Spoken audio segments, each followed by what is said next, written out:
This book is written by Jeff Keller, who is a motivational speaker, which is evident through the motivational tone of the book. After graduating from law school in 1980, he practiced for a few years. Feeling unhappy with his career in law, he became a motivational speaker, which he felt was his true calling. The numerous examples of people who achieved their goals through positive attitude are from his personal experience and research. What do I like about this book? The overall motivational tone of the book, that creates a positive drive within yourself. To the point, crisp writing, without being verbose at all, unlike some other books which keep reiterating the same points through multiple pages. Powerful examples from history. Great quotes by famous men. It is just a treat to read all these famous words by eminent people. The book justifies its title, Attitude is Everything, through its content. What I did not like about the book? Well, honestly, nothing. I'm usually critical of books if I find any flaws with the writing, or content, or engagement, but I didn't find anything lacking in this one. Hence, the complete 5 stars. The book is beautifully written with meaningful content. The book begins with a famous quote by Thomas Jefferson: "Nothing can stop the man with the right mental attitude from achieving his goal. Nothing on earth can help the man with the wrong mental attitude." In the first chapter, Jeff Keller talks about his own circumstances that led to his career change, finally becoming a motivational speaker. He mentions general problems faced by common people in their day-to-day lives and hence creates a bond with the reader. The book is primarily divided into 3 parts and 12 lessons. Each part includes various lessons, which are thought-provoking.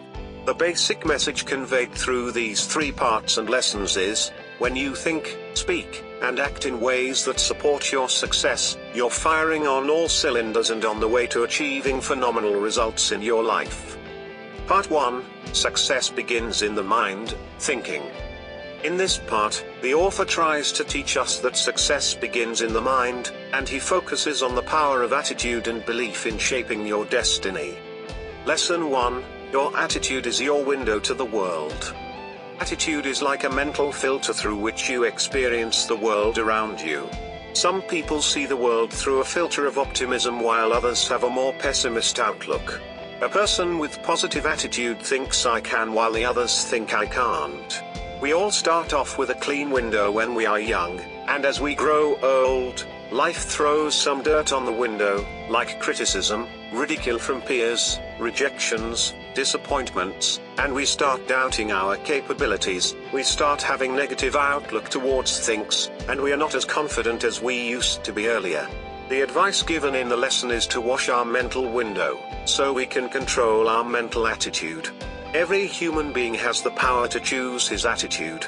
Every human being has the power to choose his/her reactions to different things happening all around. One of the many examples cited, Dr. Viktor Frankl's, author of Man's Search for Meaning, would recommend people to read this, Experiences During Concentration Camp.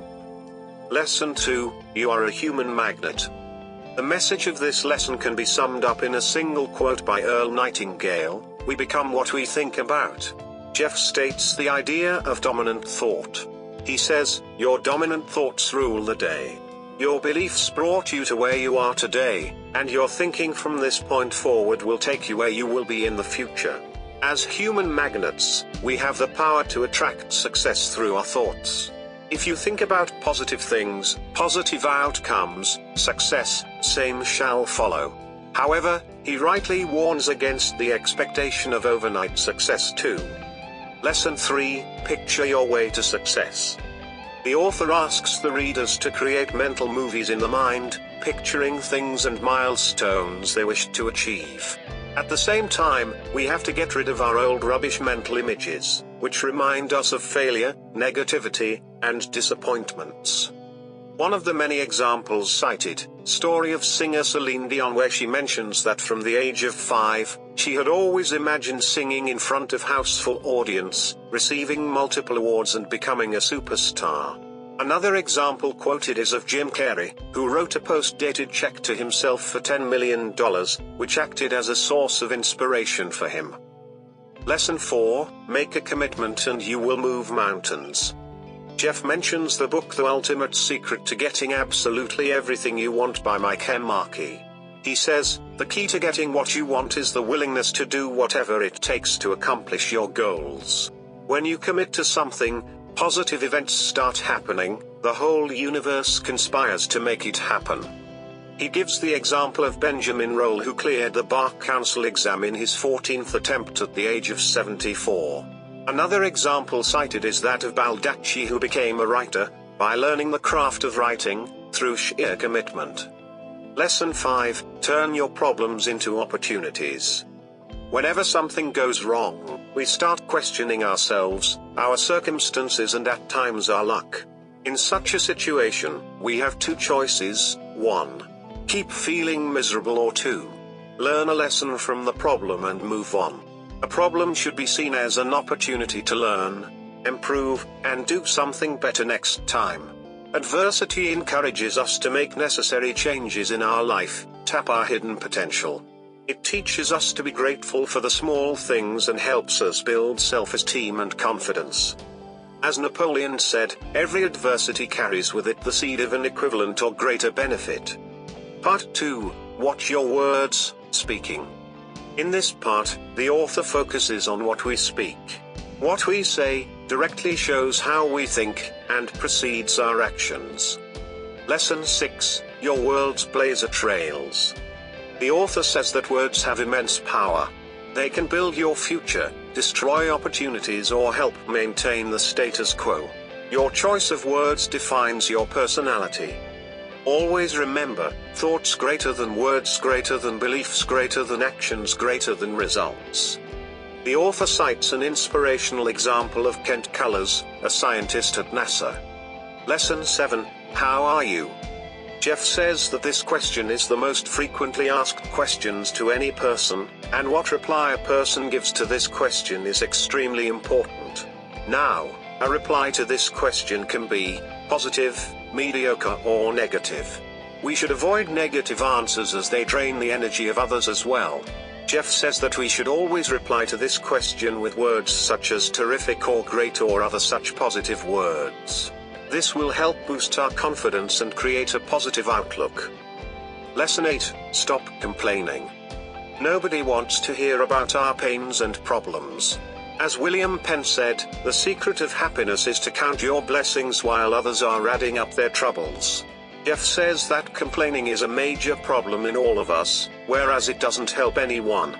It doesn't help the person ranting about his problems, and definitely doesn't help the listener who's least interested in listening to someone else's problems when he has plenty of his own. However, at the same time, the author clarifies that sharing your problems with your nearest ones is different from complaining, and rightly so. Part 3, Heaven helps those who act, action. In this part, the author emphasizes on the fact that without action, positive thoughts and words will not help you attain the level of success you aimed for. Lesson 9, associate with positive people. We are the average of the people we spend our most time with. The people you hang out with define your outlook and future because they greatly influence our thoughts and life. Hence, it is very important to be in the company of positive people who have definite goals for themselves. Hanging around folks with no ambition or goals, who imbibe negativity in you, will put you on the path of failure. Lesson 10, confront your fears and grow. The path that leads to success is often filled with obstacles. The people who succeed do so by overcoming these obstacles. If you want to achieve something, you have to get out of your comfort zone. You have to stretch yourself. Adopt a mindset that helps you acquire what you want. Remember, repetition is the key, like any other muscle. It will build up and encourage you to do something great. Lesson 11, get out there and fail. Winston Churchill said, success is going from failure to failure without loss of enthusiasm. In order to success someday, you must be willing to fail today. Successful people around the world are wise enough to know that success doesn't come in one shot. You have to persevere, fail again and again, learn from your failures, and work on it again with double enthusiasm. The author cites an example of TV talk show host Sally Jessy Raphael, who was fired 18 times, couldn't pay her credit card bills for 26 years, lived on food stamps, before finally making it big in the industry. Lesson 12, Networking that gets results. This lesson shows the importance of teamwork. It shows, if you're positive and ready to help people, in turn, will go out of their way to help you back. Some key points from this lesson. Develop a win-win attitude. Effectively participate in a group or organization. Do not stop the flow of messages, you should keep in touch with your peers. Become a good listener. Congratulate people on for their accomplishment. Make new friends in your field. Do more for others, before expecting something in return. In my opinion, this is one of the best self-improvement books ever written. The content of this book far outweighs its price, and although I have provided the summary for a quick glance, you can still go ahead and pick the book for a quick read. There are many more powerful, impactful examples cited throughout the book which make this one an interesting read. Recommended.